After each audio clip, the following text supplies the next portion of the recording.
not fine, 'cause you're an asshole tonight. All right, jabronis, we're back. Hope you guys had a good week, all things considered. There's a lot of, shit going on right now. So I hope you guys managed to find some of the positive in all of this. So I know I've been trying anyway. So, man, I gotta get a new setup here. I understand that this whole casting couch thing is really just not like working out at all. I need to get like a desk, be a real professional. This is second rate. This is amateur hour here, so, and it's uncomfortable as hell and it's hot. So we'll get it figured out. But anyway, let's just get right into it. Got a lot to talk about, so let's step into the cage. All right. Open my eyes! My eyes! Ah! Okay. Today's cage fact is sponsored by Unsub's Sub Shop. Sub sandwiches named after serial killers and other famous whack jobs. If you've seen the TV show Criminal Minds, this might make sense to you. Otherwise, we're just a decent sub shop with a really shitty premise. For delivery, call 1-800-222-3425 and use promo code PEN15 to get 5% off your first order. Yeah, I don't know. Unsubs, kind of a stupid premise. I think my mother and maybe 5 other people know what the hell that's even talking about. But they make a pretty decent meatball sub and a chicken parm, so, go check them out. All right, so the cage fact today, simple, short, to the point. He owns a shark and a crocodile. Now, he might not own them anymore. At one point in the recent history, he has owned both a shark and a crocodile at the same time in his house. Sounds boring, right? Like, that's it. That's all you got for me? Well, think about your neighbor, a regular Joe McNutsack, with a shark and a crocodile as his house pets in the tank, doing their thing in the yard. We have regular house pets. We get dogs, cats. Some of you beta bitches get those gerbils to show up your ass or whatever.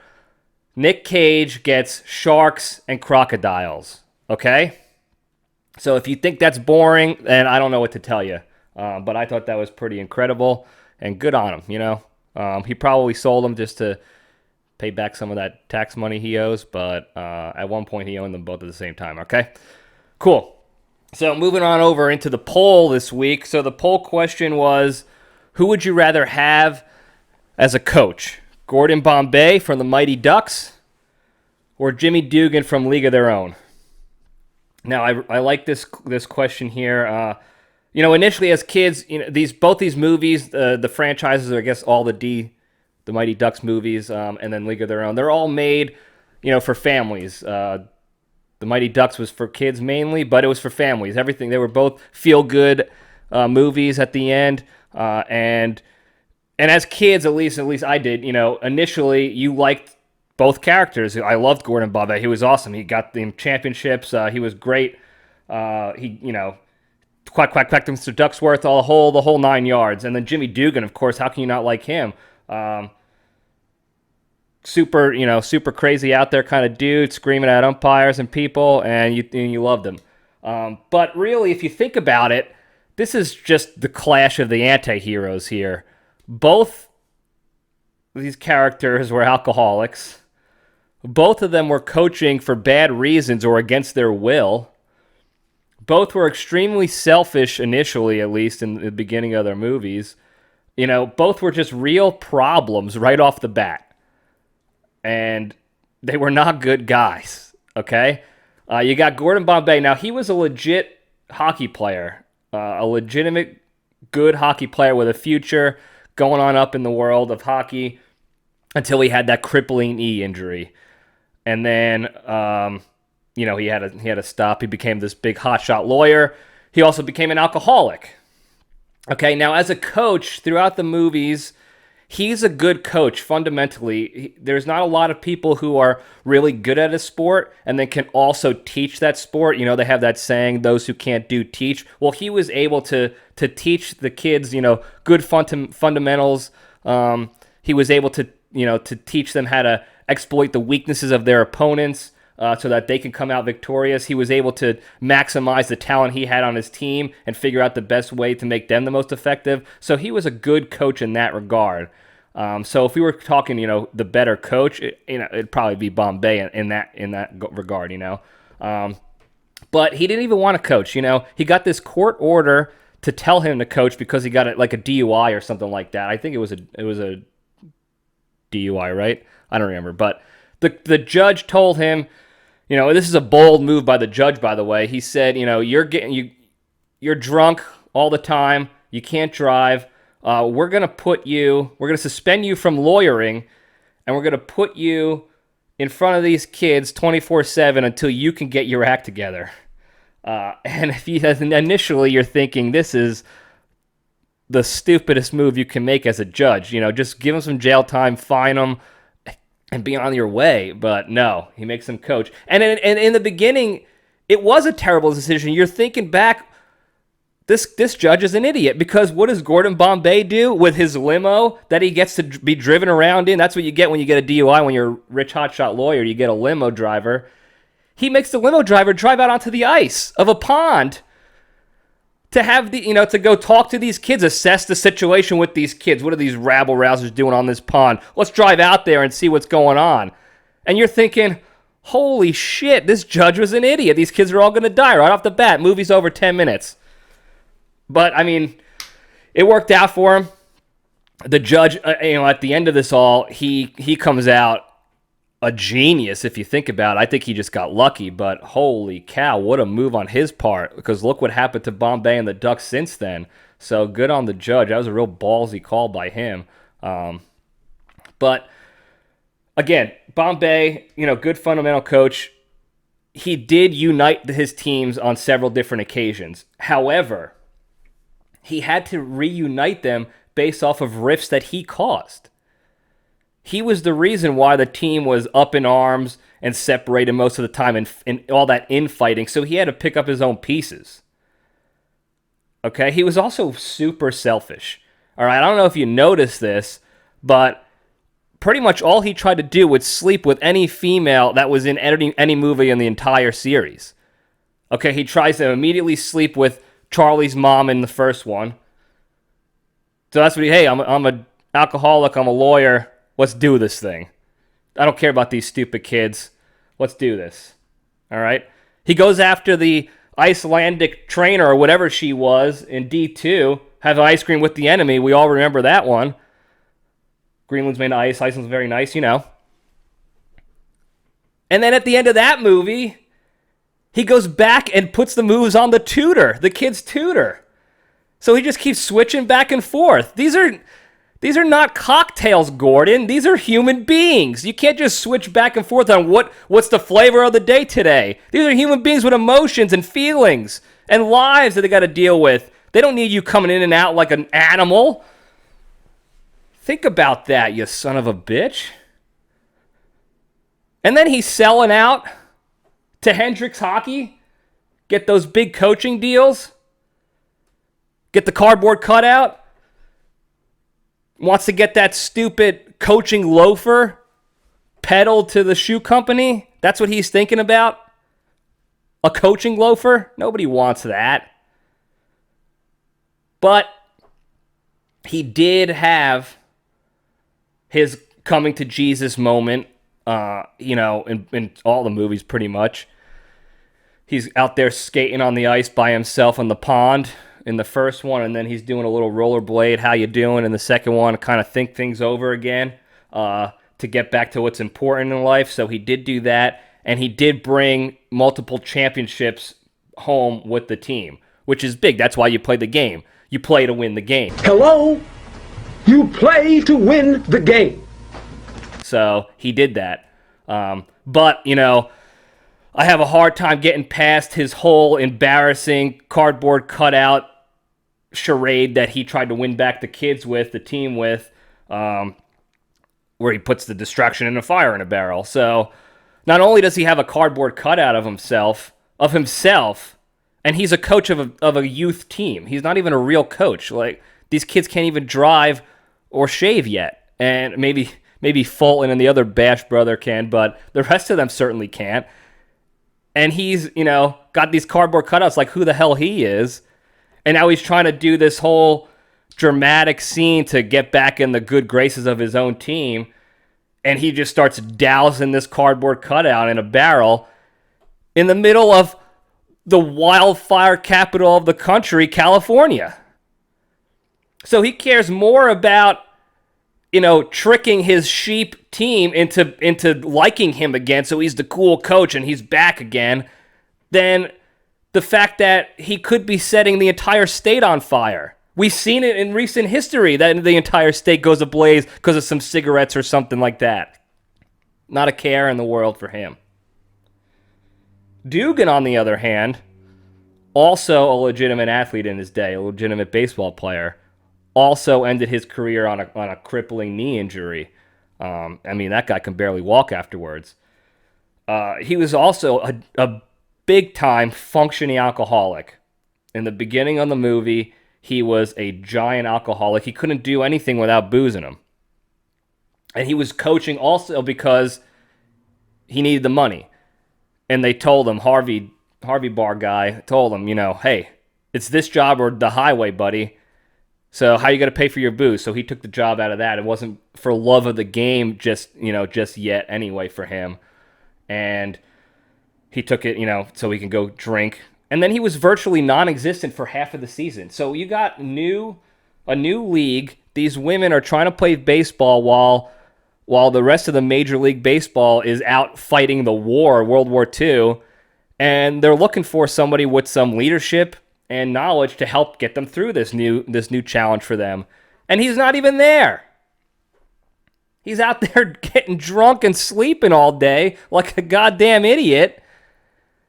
And this team, to their credit, I don't know if this is a good thing or a bad thing on Dugan's part, but the team still rallied around in spite of him to at least be somewhat competitive in the first half of the season so that they weren't in complete last place and not even a chance to make in the playoffs. So they rallied in spite of him, and I don't know if that was like a deep coaching tactic by Dugan or not. I don't think it was, but it ended up working out for him, so I guess that's good. They got to a point where they can actually win games and come together as a team and utilize their skill sets in that regard, so whatever. But then, after he's walking around drunk in a female locker room with 20 female women baseball players, hanging dong, pissing 12 gallons in their sink where they wash their hands, Dugan has his coming to Jesus moment, his little Gordon Bombay on the ice, how you doing? And he takes that one night of batting practice with the pitching machine, the Iron Mike they call that. And there must have been some miracle batting practice, some BP sesh, because right after that, he dried up, didn't need alcohol anymore. That was cool. Turned it completely around, and then tough loved his team all the way to the championship game. The championship series, in the last game, the last play of the game. And the only reason why they lost is because his best player, an otherwise toughest player on the team, decided to go soft and cater to her beta bitch boy sister on the other team who was crying the whole year because she wasn't playing enough or whatever, and she dropped the ball at the end to let the girl win. Spoiler alert. Jimmy Dugan's team did not win. I don't think it was because of him, though. But again, they made it to the championship. He turned it around and got them over to the championship. So don't forget, Rogers Hornsby was his manager. And he called him a talking pile of pig shit. And that's when his parents drove down from Michigan just to see him play the game. And did he cry? No. Why? Because there's no crying in baseball. And he taught his team that. He gave them that tough love that they needed when they're sitting there pussing around getting all down on themselves. He taught them that with the tough love. And then when that umpire comes out of nowhere to try to tell him how to coach, what does he do? He calls him a penis. He backs his team up. He stands by his convictions. He gets tossed from the game. And he rallies his team together. He brings them together. Because that's what they needed. And that's what I need. And that's why I'm going with Dugan. I want a guy in my corner who's no nonsense. Not ballless. Sticks by his convictions. Gives people the hard facts, the hard truths. You know, he's out there signing autographs for kids. What does he write on the kids' baseball? 2 little piss-pants kids just figuring out what their dicks are. He tells them to avoid the clap. Jimmy Dugan. Avoid the clap. That's a sexually transmitted disease, folks. And he's telling these young kids in elementary school to avoid it. Now, you're thinking probably, this is ridiculous. What kind of a monster would say something like that to these kids? But if you think about it Jimmy Dugan style, you know, he sees this teaching opportunity and he seizes it. Because you have these kids learning about their bodies, figuring out what they want in life, who they want in life, what's going on all down there. And he gives them advice that, you know, their beta parents aren't going to give them. And certainly the schools are not going to teach that to them. But Jimmy's going to. He'll be the anti-hero that everybody needs, like the Dark Knight. He's not the hero we wanted. He's the one we deserve. And I want that in my corner. I want that in my dugout, backing me up when an umpire is calling a shit game, getting in my ass. When I'm swinging on a 3-0 pitch, or I'm taking an 0-2 pitch right down the dick, striking out and losing the game for us, I want him in my ass telling me how I screwed up and to fix it, and how to unscrew myself, for lack of a better term. That's who I want. Gordon Bombay, you can go coach youth summer camps and teach fundamentals with your little quack, quack, quack, duck kazoo call. Bop, bop, bop, bop, bop. You can have it. You're a good coach, fundamentally sound. Go do that. Go serve your court order. I want Dugan in my corner. And so do the fans. So do you guys. Because 62% voted for Dugan to 38% for Bombay. And now it was close for a little while. It was 50-50 going back and forth for a little bit. But eventually, I think people realized what was going on here and who they wanted at the end of the day to back them up and lead them to victory. And that was Dugan. He ended up running away with it, or hobbling away with it with his knee injuries. So that's it. Thanks again for for voting. Thanks for the comments. Terrence Dolan came in hot with one of the best analyses on the entire poll this week, so I stole a lot of his information, so thank you for that, Terrence.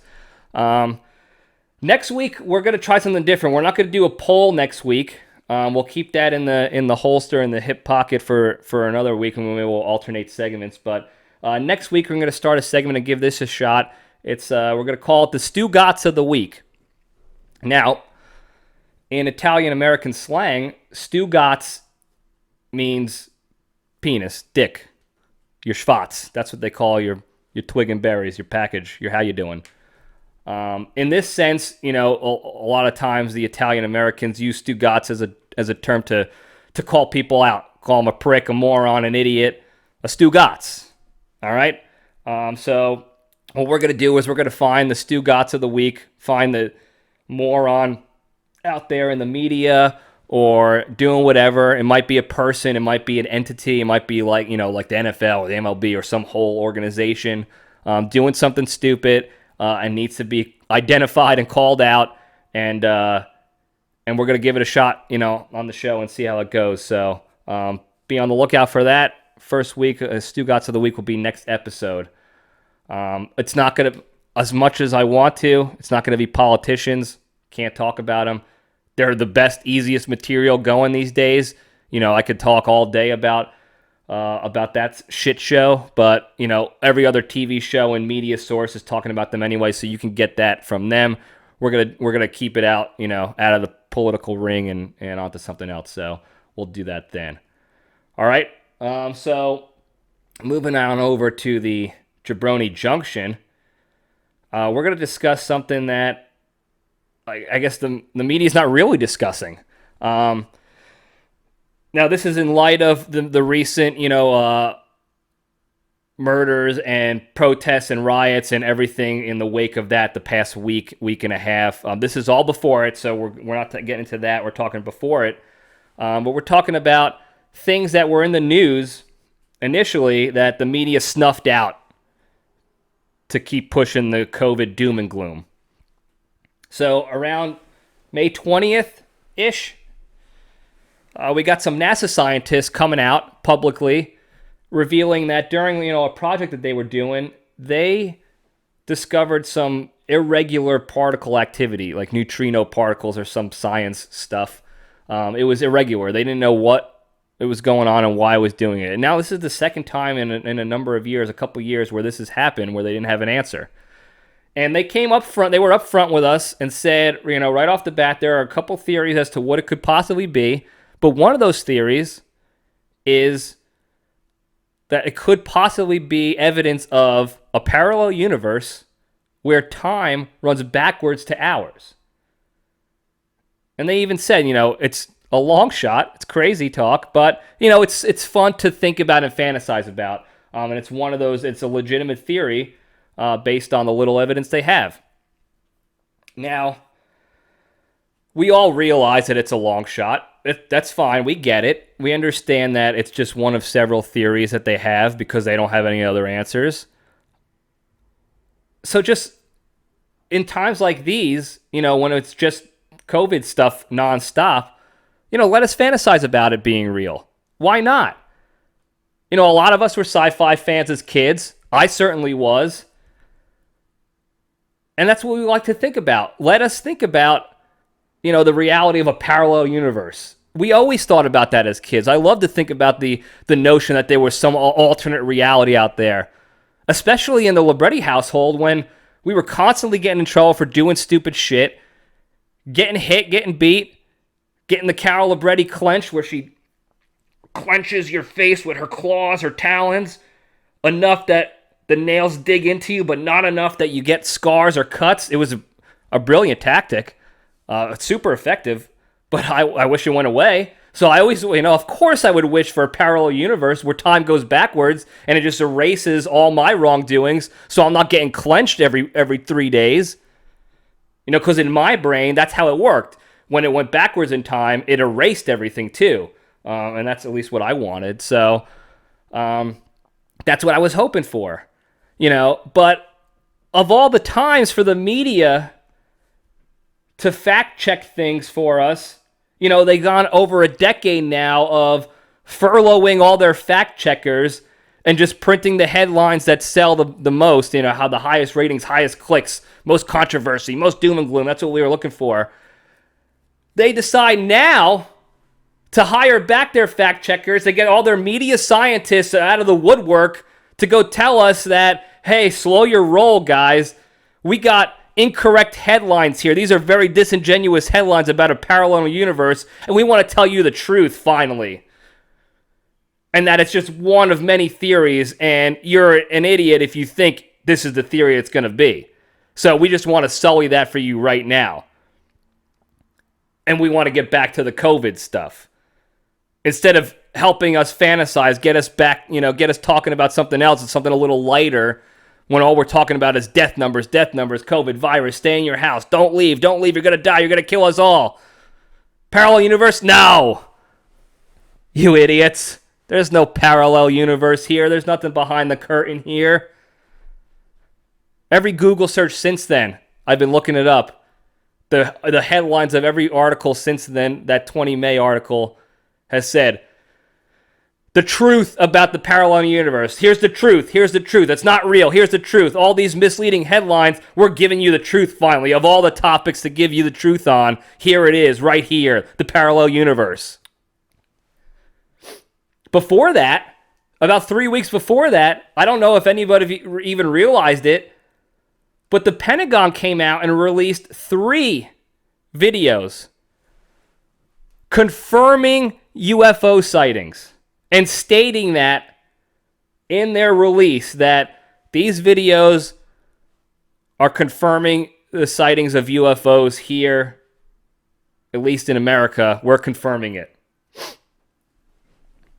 That headline is on the bottom ticker of all the media sources, just scrolling through the bottom.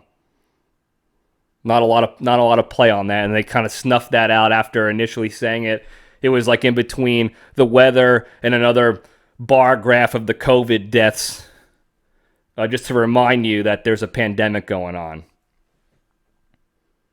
Now, the U.S. government put this out. Okay? The history of the entire America and the entire U.S. government, all the history of that, they have done nothing but lie about UFO sightings and make up stories as to what they really are. This is not a UFO. This is a weather balloon. This is the Air Force testing out a new light system around a base. Nothing to see here, folks. There's no UFOs. Don't worry about it. The reason why Roswell, New Mexico is even still a city, a town, of any relevance whatsoever, is because of these UFO sightings that the government sullied and tried to silence us on. Nothing to see here. Those weren't UFOs, you idiots. Regardless of the evidence, this weather balloon, you fools. The reason why however many thousands of anime-loving incel beta bitch boys wanted to storm Area 51 last year after listening to that Bob Lazar, Joe Rogan podcast about UFOs, gets them all up hot and bothered and wants to go investigate Area 51. What does the government do? No. There's no UFOs here. Our entire lives has been that when it comes to UFOs and aliens and all that. The government has been staunch critics of the UFO sightings. No, none of them. And now finally, they're confirming it for us. Oh yeah, they're UFOs. Sorry about that. After all these years. And what does the media do? Snuffs the article, kills it dead. Why? Because why should we talk about things that are positive or not negative when we have to talk about COVID and doom and gloom? You should not be thinking about anything else right now in quarantine. Now, I know these videos a couple of them were released a couple years ago, back I think in 2017, by Blink-182's lead singer Tom DeLonge and his for-profit tinfoil hat website. And nobody, a few people believed it then. It's tough to believe a guy like that. He's got a crazy story in himself, but the government's confirming this, and the media is just sweeping it under the rug completely. Now, don't forget how many weeks and months of coverage did the Netflix documentary about a gay meth head tiger killer get? Which was after watching the documentary and seeing all the post interviews and all this stuff, you realize it was a doctored documentary. The guy had an agenda. So some of the stuff wasn't even true. It was manipulated. But now we have confirmed evidence of UFOs and possible evidence of a parallel universe. And we don't want to talk about that? We're sitting here on quarantine. We're on lockdown. We can't even leave our houses without someone beating the shit out of us and getting a mask on our faces immediately. This is what we need. And when the media has an opportunity to give the people what they want finally, they double down on stupid. They go the route of the people that wear the gloves and masks in their car and throw these stories to the side to push whatever agenda they're pushing. Now, as Italian American from New York, New Jersey, that breaks my heart. We're a gullible, superstitious people already. We love believing in stuff that doesn't make sense and has no evidence whatsoever of being true. I got an Italian horn, the cornicello, hanging from my car, the little red chili pepper, to protect me from the Maloikia, the evil eye.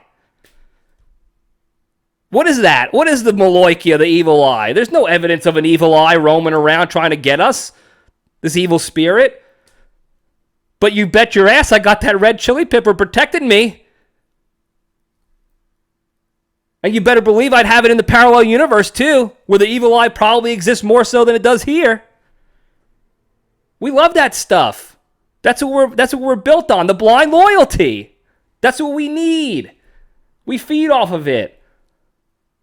Before my deployment, my mother gets me this gold chain, this necklace of the Air Force symbol, and she had it blessed by the priest. Here, this will protect you. Wear this on your missions, and you'll be protected. You won't go down. And I wore it. 75 missions, out and back. In Afghanistan, out and back, 75 missions, I wore that damn thing. No evidence to suggest that the blessing of that chain protected me in any way, and I made it back every single time.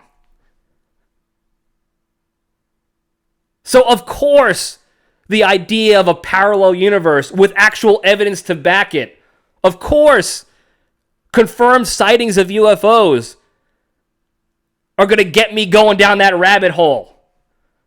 And all the Italian Americans down that rabbit hole, talking about it, debating it. Which alien movie is the most realistic to what we got going on here in 2020 in real life with this evidence? Who is right? Who is wrong? Putting our tinfoil hats on, getting them going, getting out there, having the conversation, not thinking about COVID a little bit for once. But no. We can't even have that. So now I have to sit here like a Stugatz of the week and talk to you about it myself, have a conversation like a schizo with myself about aliens and UFOs and parallel universes, and I have no one to share it with because the stories were snuffed out. I don't know how many times I have to say the word snuffed out. It's driving me crazy. But that's the reality of the situation.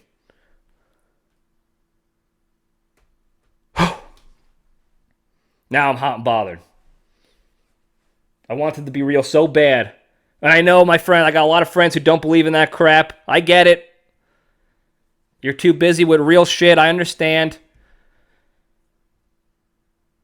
But we like this stuff. We're gullible. We're stupid. I got red chili peppers everywhere protecting me. I want these UFOs to be real. Give us these stories. Whew. I don't know if you see the olive oil just dripping down me, but... All right, guys. Thanks for listening to me bitch about really stupid stuff this week. Good poll question, good debate. I appreciate the input. Please don't forget, subscribe to the YouTube. Go check us out on Apple, Spotify, Anchor. Follow the Instagram page at LPD_show. I'll continue to put the links in the comments everywhere on Facebook and stuff. I'm going to figure out a way to get the Stugatz of the Week out there early so we can maybe vote on who you think it might be. I don't know. I'll figure something out. Maybe not. Who knows? But we'll try that out next week and see how it goes, see how you like it. But don't forget, this weekend is the anniversary of D-Day. I know in the wake of everything negative going on right now, the tough times we're dealing with, and trying to move the ball forward on a lot of things. Don't forget D-Day anniversary was this weekend, so remember that, World War II. Go learn up on your history for that. But yeah, thanks again for everything, and stay strong. And I was talking to your mother just the other night. I told her I thought you were an asshole. She said, yes, I think you're right. And all